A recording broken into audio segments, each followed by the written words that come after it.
बात करेंगे पीएम मोदी के सप्तधारा रोडमैप की। 15 अगस्त के बाद से ही पीएम मोदी की यह महत्वाकांक्षी योजना खबरों में है। इसे विकसित भारत की दिशा में एक बड़ी योजना माना जा रहा है और इसी कड़ी में बीजेपी सांसद संबित पात्रा ने कहा कि प्रधानमंत्री मोदी का जिक्र करते हुए बताया कि भारत की भविष्य की मैन्युफैक्चरिंग टेक्नोलॉजी रैपिड कनेक्टिविटी और ग्रीन एनर्जी जैसे क्षेत्रों से होकर गुजरेगी। अब बीजेपी अगले कुछ दिनों में इस पूरी योजना की परतें खोलने की तैयारी में है।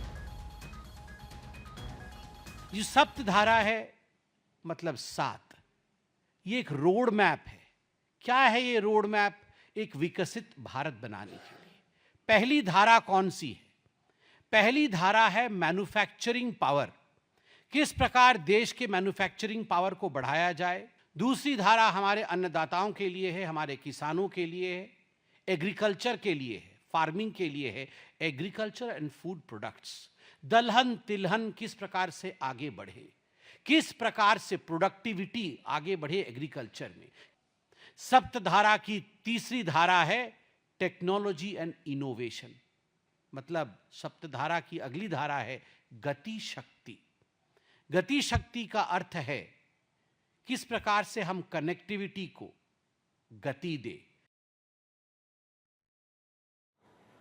अब चलिए इसे समझने की कोशिश करते हैं। सबसे पहले बात मैन्युफैक्चरिंग सप्लाई चेन की करें तो ग्लोबल लेवल पर सप्लाई चेन डिसरप्शन के दौर में भारत का जोर मेक इन इंडिया और स्वदेशी उत्पादन क्षमता पर है। घरेलू बाजार में मजबूत सप्लाई चेन बनने से इंपोर्ट्स पर निर्भरता घटेगी। इसके अलावा जीरो डिफेक्ट जीरो इफेक्ट की नीति को भी समझिए। इस नीति का असल मकसद अंतर्राष्ट्रीय मानकों के हिसाब से प्रोडक्ट बनाना है। जब भारत में बने उत्पाद डिफेक्ट्स में होंगे तो भारत ग्लोबल एक्सपोर्ट्स का एक बड़ा केंद्र बनेगा। मजबूत मैन्युफैक्चरिंग सेक्टर न केवल देश की जीडीपी बढ़ोतरी की दर को गति देगा बल्कि युवाओं के लिए बड़े पैमाने पर रोजगार के मौके भी पैदा करेगा। संबित पात्रा ने कहा कि जब सत्य और प्रगति सही रास्ते पर आगे बढ़ती है तो कई बार बाधाएं आती हैं, उन्हें रोकने की कोशिश भी होती है, लेकिन सप्तधारा को रोका नहीं जा सकेगा।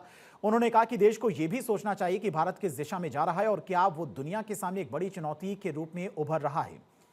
बता दें कि रूस यूक्रेन युद्ध और ग्लोबल इन्फ्लेशन के कारण जब दुनिया भर में फर्टिलाइजर्स के दाम आसमान छू रहे थे तब भारत सरकार ने बड़ी सब्सिडी देकर किसानों तक सस्ती दरों तक खाद पहुंचाई। ये कदम फूड सिक्योरिटी और किसान की लागत घटाने के लिहाज से निर्णायक रहा। ऑर्गेनिक एंड नेचुरल फार्मिंग का जिक्र भी करना जरूरी है क्योंकि मिट्टी की उर्वरता बनाए रखने और लंबे समय तक कृषि को फायदेमंद बनाने के लिए केमिकल फ्री ऑर्गेनिक फार्मिंग पर जोर दिया जा रहा है।